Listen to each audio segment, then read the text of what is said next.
guy said he hit as hard as Ruben. Do you agree with that? I don't know about that. Ruben's a freak of an athlete. I tried to hit as hard as him, but if I do that, I might break my body in half. How are you feeling after Saturday's game? Good. We after Saturday's game, watching the film, we still got a couple things we need to clean up, but we're getting closer to being that complete game what Coach Saban's challenged us to do. So we just need to keep building on that. What about your game specifically?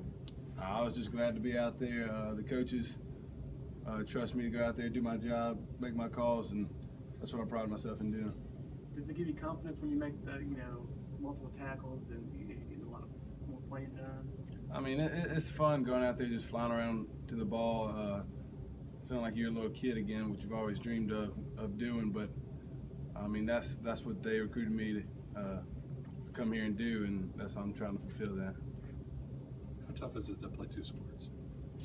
I mean, it's a little challenging, but I mean, I understood what I was getting into when I signed up for it, so I'm just blessed to have the opportunity to do it here at the university.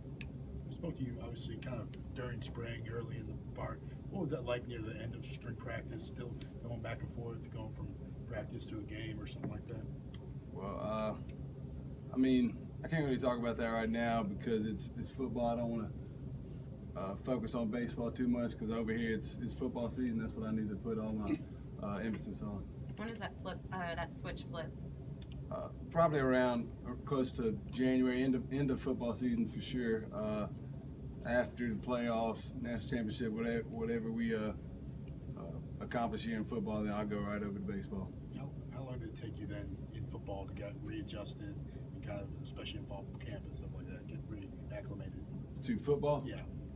Not long. I mean, once you're in here for a couple seasons, you understand the process, and it takes maybe a day to get your body get going, and then get your mind right, and it's not that hard to get back into football. It's a tear on your body because that's just Alabama football. That's what they're going to do to you.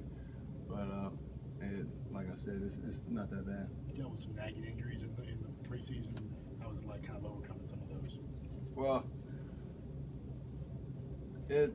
I mean, I had a couple nicks and dings here and there, but with the help of the training staff, they really helped me out. I've been standing there a lot, getting the best things I can so I can be able to play on Saturdays, go out throughout practice and do my job. Kind of carry over that baseball eye paint, though. Can you kind of tell us behind that? Well, growing up, my dad said, if you look good, you play good, so that's a little bit of a thing. I like to carry, just get a little bit of eye black, and I mean, I'm not the biggest guy, so I gotta improve on my intimidation factor, so I put a little bit of eye black on to help with that.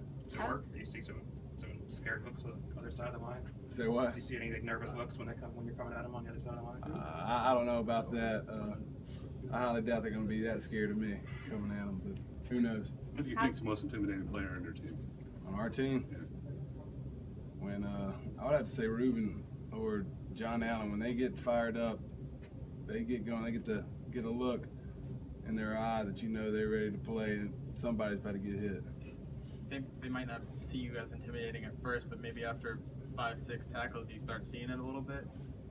I don't really pay attention to that because I think I'm more focused on trying to get the call and trying to get everybody else lined up. But hopefully that's what, when I'm playing, that's what people think of.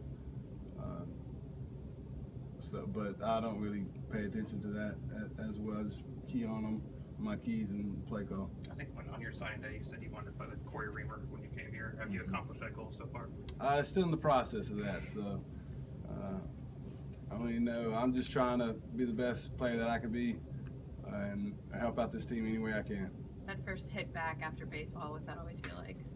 Feels good. I mean, you're a little nervous, but once you get it out of your system, you're ready to go, ready to rock and roll. Since you have baseball also, there's not really an off season. What's it like handling that you can't have one period of time to decompress?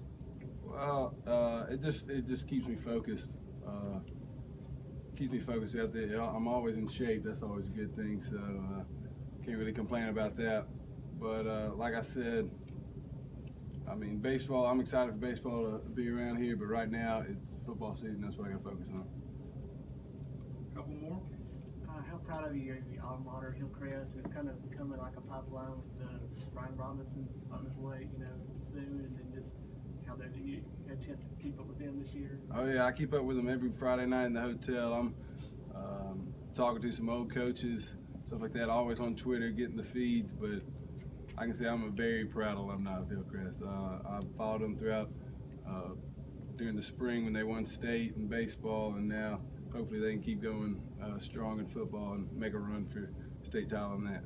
As a local player, do you kind of, does homecoming mean anything extra to you? And do you have any homecoming memories of it? I remember growing up with my family. We used to always go to the bonfire outside the library. I just remember that doing when I was very young. But I know come Saturday is going to be a great environment, great fans, and I can't wait to get out there under the lights for an SEC game. It's going to be a lot of fun.